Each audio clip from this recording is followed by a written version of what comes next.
started hoping. Well, but I was shy. You know, I really hated to run in here and grab you, but I did, didn't I? Ooh, you did, darling, and I'm glad, because, you know, life ain't nothing but a bowl of Jerry's. You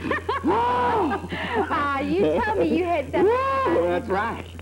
Tell me about yourself, Mr. Clower. Do you travel around the country? Darling, I do about 200 shows a year.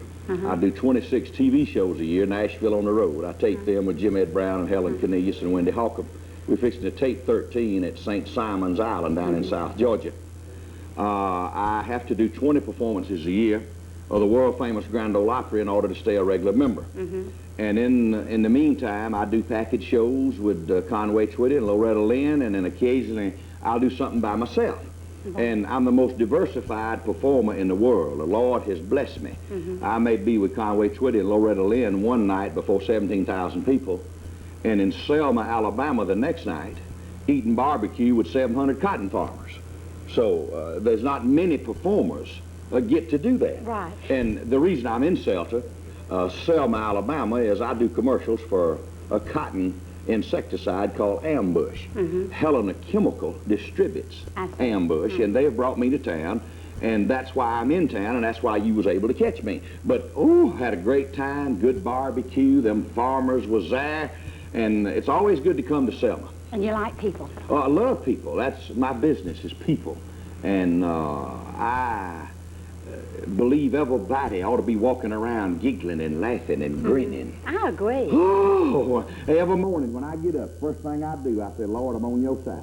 You ain't never made a mistake, and you ain't gonna make a mistake with me. So whatever happens in my life today, I'll just thank you and keep going. I don't go through life biting my fingernails. And folks that walk around with the lips pooched out and a hump in their back ain't gonna laugh at nothing. And my back's hurting. Oh, they ought to go home and look in the mirror and see what all us other folks been laughing at all these many years. You know, Mr. Clower, the other day I got up and I was having my little quiet time with the Lord, and I said, Lord, have I got just this one life? I sure am having a good time. Just give me one more. You know, it's all in your attitude, isn't it? Well, attitude is more important than facts. If little David had listened to the facts, he never would have thought Goliath. See? So you got to have the right kind of attitude. And darling, I'm concerned about America and folks not loving one another. Families not loving one another. See, I'm the product of a broken home. I know something about roughing it and living on a dirt road and not having enough to eat and crying at the county fair because I didn't have a nickel to buy a hamburger.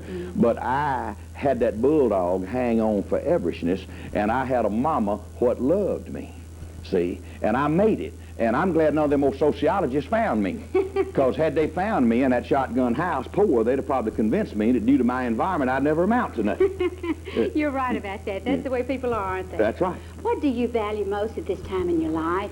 You're famous, you're known the world over, and you can have most anything you want. What do you value most? I value happiness and a Christian home where love is. 4 children, 1 grandson. And the Lord's been so good to me, it'd be hard to put priorities. But I'm on the road to heaven.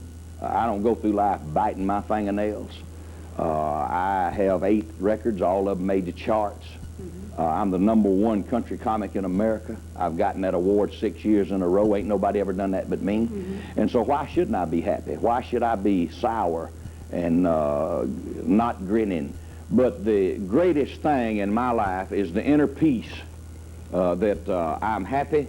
Have you always had this? I've had it just about all my life. When I was a little boy, when I didn't have a daddy, and me and my brother son and my mama was sharecropping, darling, and she's picking 2 rows of cotton, and I'm trying to keep up picking 1. I knew that around the corner there'd be a brighter day, and my mama met a very godly man named Ellzey Moore.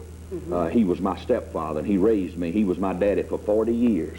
And I remember crying at the county fair because I didn't have a nickel to buy a hamburger. But when my mama married Ellzey Moore, my stepfather, I never remember a day in my life that if I needed a nickel, I couldn't go get me one.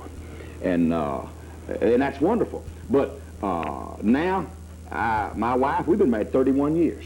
If God gave me the ingredients and told me to make a woman, I'd make her exactly like my wife. And I have 4 kids, a little grandbaby, Geri, they named him. Now, I don't show my grandson's picture in public because he's so far superior to other grandchildren.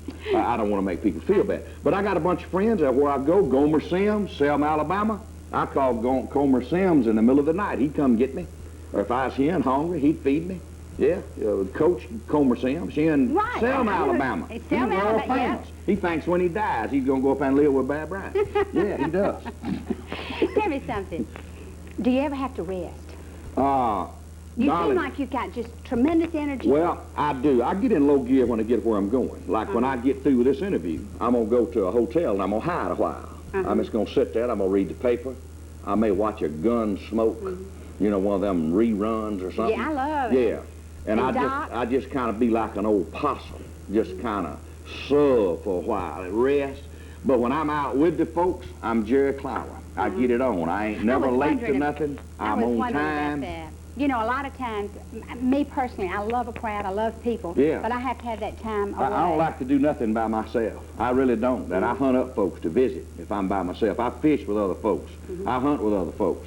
But when I can get in low gear, I do. But I'm a person that loves people, and I am going to be Geri Clower from right for Liberty, Mississippi, wherever I am. Mr. Clower, it seems like you've made it. In fact, I know you've made it. Where do you want to go from here? Do you still dream and have ambitions? Darling, I just live 24 hours at a time. I really do. A lot of people set goals, but what I want to do is the best I can with what I got, and I want to do it now. And I believe with that, you'll achieve whatever goal you ought to achieve. I know some people who will set a goal. If they don't meet it, they'll go to taking pills, and they'll go to getting drunk, and they'll go to saying, I didn't achieve my lifelong ambition. Right. Well, my lifelong ambition is do the best I can with what I got and do it right now. And if you do that every day, and do it 24 hours at a time, people say, well, Geri, I'm glad you was finally successful. Well, look, I was a successful plowhand as a little old redneck boy. So I was a successful sailor. I was a successful student at Mississippi State. I was a successful fertilizer salesman. If you're doing the best you can with what you got and you're doing it now, whether you are hauling garbage, you are a success, and I respect you. I love you. I love you too, Why don't we darling. just stay here? Wow, ooh, if the right man had you, he could make about 10 good crops with you. Ooh, I'm going to tell Mama I saw you, darling. I'm going to tell Daddy I saw you, yeah, too. you tell him, yeah. Okay, Good. all right. Bye now. Kiss me in the mouth. In the mouth. Yeah. Oh, bye-bye, everybody.